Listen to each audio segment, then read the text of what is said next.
साल था 1959।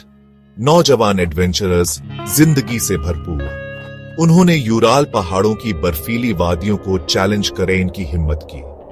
उनकी ग्लोरी की तलाश उन्हें एक कभी न सुलझने वाले मिस्ट्री में ले गई। वो छोटी पर पहुंचना चाहते थे, पर उन्हें मिली एक एनिग्मा, एक ऐसा हॉरर जिसका कोई एक्सप्लेनेशन नहीं। आखिर उस डेसोलेट स्लोप पर हुआ क्या था?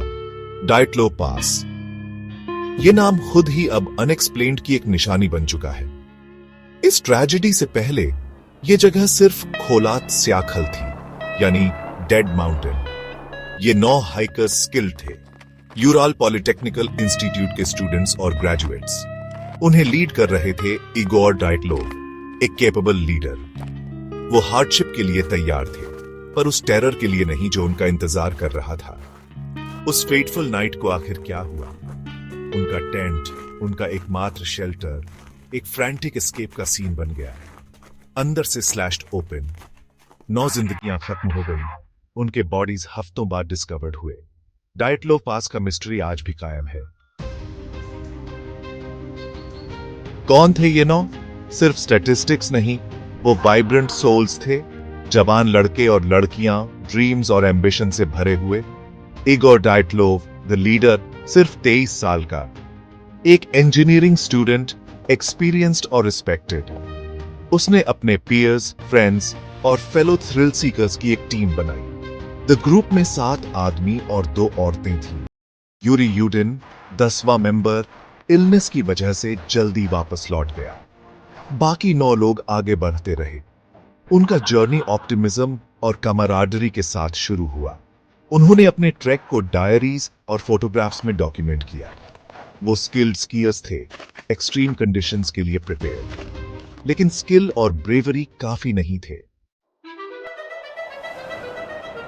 फरवरी की पहली रात, जो दूसरी तारीख में बदल रही थी। द टेंट, उनका फ्रैजिल हेवन, अबैंडन्ड मिला। अंदर से slashed open. The hikers panic में भागे, कुछ बेयरफुट, कुछ सिर्फ सॉक्स में, और वो भी -30 डिग्री सेल्सियस के टेम्परेचर्स में।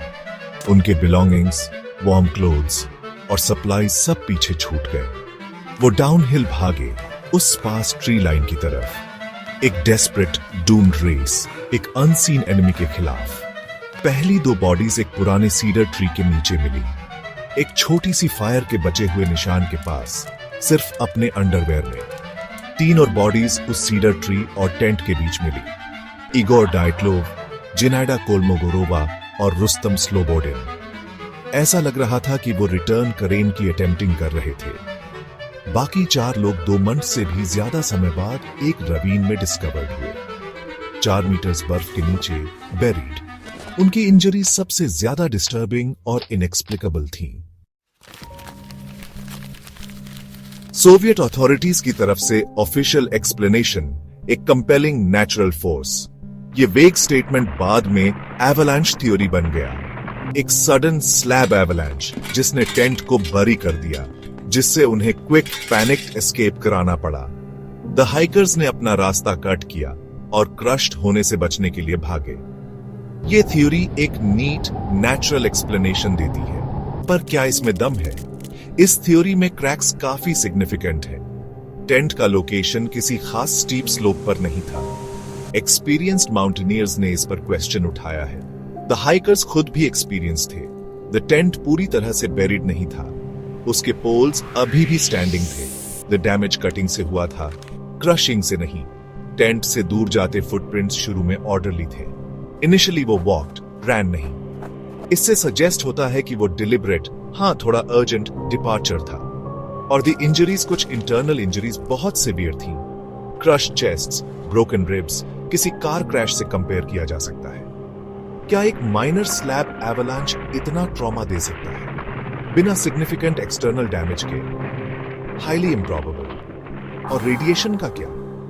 कुछ विक्टिम्स के क्लोथिंग पर रेडियो एक्टिविटी के ट्रेसेस मिले। एवलांचेस आमतौर पर रेडियो एक्टिव सिग्नेचर्स नहीं छोड़ते।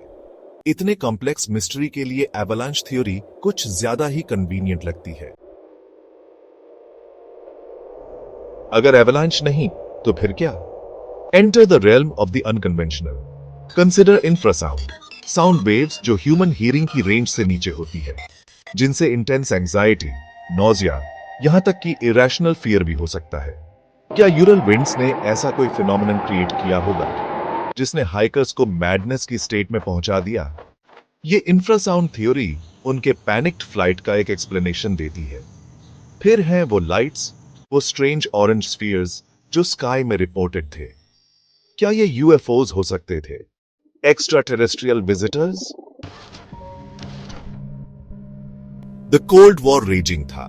क्या डियाटलॉफ पास इंसिडेंट इस क्लैंडेस्टिन वर्ल्ड की कैजुअलिटी हो सकता है? यह थ्योरी सजेस्ट करती है कि हाइकर्स गलती से किसी सीक्रेट मिलिट्री टेस्ट के बीच आ गए। शायद कोई न्यू टाइप ऑफ वेपन, कोई पैराशूट माइन या कोई कंकसिव डिवाइस। इससे उन powerful internal injuries, external science की लैग और रेडिएशन का एक्सप्लेनेशन मिल सकता है। वो एरिया ऑफिशियली कोई मिलिट्री जोन नहीं था, पर सीक्रेसी पैरामाउंट थी। और फिर है द येटी, द अबॉमिनेबल स्नोमैन या मैंक, जैसा कि लोकल मैंसी पीपल उसे कहते हैं। फोल्कलोर का कोई क्रीचर या कोई real undiscovered hominid. The Yeti theory हमारे प्राइमल फियर्स को जगाती है, विल्डरनेस में छिपे किसी अननोन बीस्ट का डर। द ऑफिशियल इन्वेस्टिगेशन जो सोवियत अथॉरिटीज ने लॉन्च की, वो स्विफ्ट और परप्लेक्सिंग थी। लेव इवानोव, द चीफ इन्वेस्टिगेटर, ने इनिशियली वेरियस लीड्स परस्यू किए, लेकिन फिर एक सडन शिफ्ट, हायर अथॉरिटीज ने इंटरवीन किया। द इन्वेस्टिगेशन को कर्टेल कर दिया गया, उसका स्कोप नैरो कर दिया गया। द फाइनल रिपोर्ट दशकों तक क्लासिफाइड रही। द कंक्लूजन मौत एक कंपेलिंग नेचुरल फोर्स की वजह से हुई। ये एक्सप्लेनेशन वेग और अनकन्विंसिंग था। ऐसा लगा जैसे ये एक डिलिबरेट ऑब्फुस्केशन हो। अगर ये सिर्फ एक एवालांच था, तो इतनी सीक्रेसी क्यों? वो मिसिंग फाइल्स क्यों? खुद इवानोव ने सालों बाद कुछ और इशारा किया। उन्होंने ब्राइट फ्लाइंग स्फीयर्स और रीजनल ऑफिशियल्स के प्रेशर की बात की। विक्टिम्स के फैमिलीज को बहुत कम इंफॉर्मेशन दी गई। 1959 की उस टेरिबल नाइट को 65 साल से ज्यादा हो चुके हैं। फिर भी डायटलॉफ पास इंसिडेंट एक ओपन वाउंड, एक चिलिंग एनिग्मा बना हुआ है। क्या ये नेचर का कोई ट्रेजिक एक्सीडेंट था या कुछ और ज्यादा sinister? The theories abound, her theory के अपने प्रोपोनेंट्स, हर थ्योरी में अपने flaws. Avalanche, infrasound, military weapons, UFOs, यहां तक कि मिथिकल येटी। हम एविडेंस को डाइसेक्ट करते हैं, फोटोग्राफ्स को एनालाइज करते हैं, ऑटोप्सी रिपोर्ट्स को स्क्रूटिनाइज करते हैं, लेकिन ये जियो पीसेस कभी पूरी तरह फिट नहीं होते।